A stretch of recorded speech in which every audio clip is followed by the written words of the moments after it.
And so my understanding of the word individual, it means the undivided person. It can also mean the indivisible person, so that when a person becomes individuated, you cannot divide them no matter how much outside pressure you bring upon them. So the basic idea there, I think, is humans start out, we're divided against ourselves on the inside.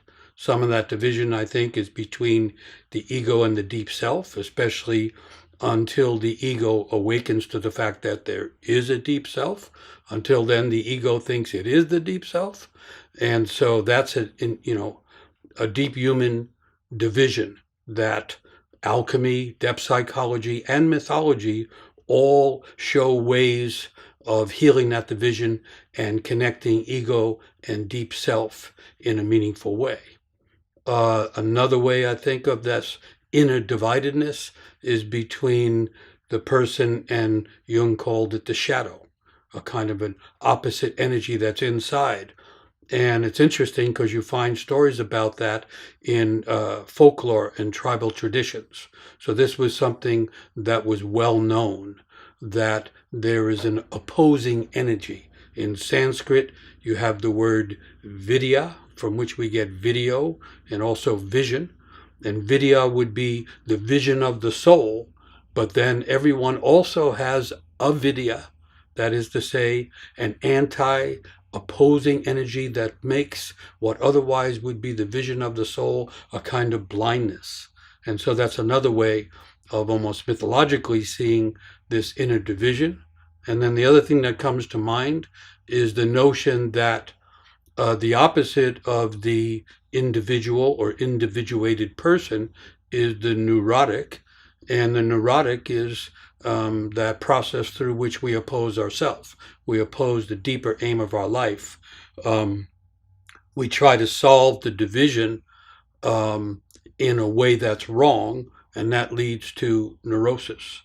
And so for me, this gets very interesting now because of the conditions in the world where all the oppositions have become intensified.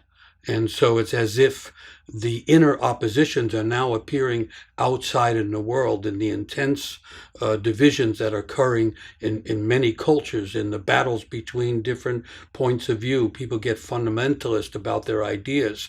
And so there's an old idea that says when fate isn't faced inside, everyone gets to live it outside. And I think we're in that fateful position of intensification of oppositions in the world.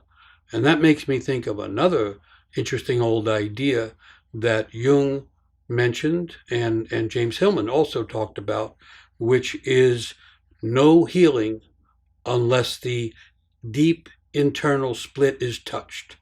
So this is true for the individual. This is true for the world. Healing, that word, healing means whole, make whole. And so healing is when something causes us to touch the deep split and then find wholeness. And so one of the important things, I think, being alive in this very troubled time on Earth when nature and culture are so severely opposed, is finding moments of wholeness, which I think in Jungian terms would be finding moments where the ego can recognize the presence of the deep self.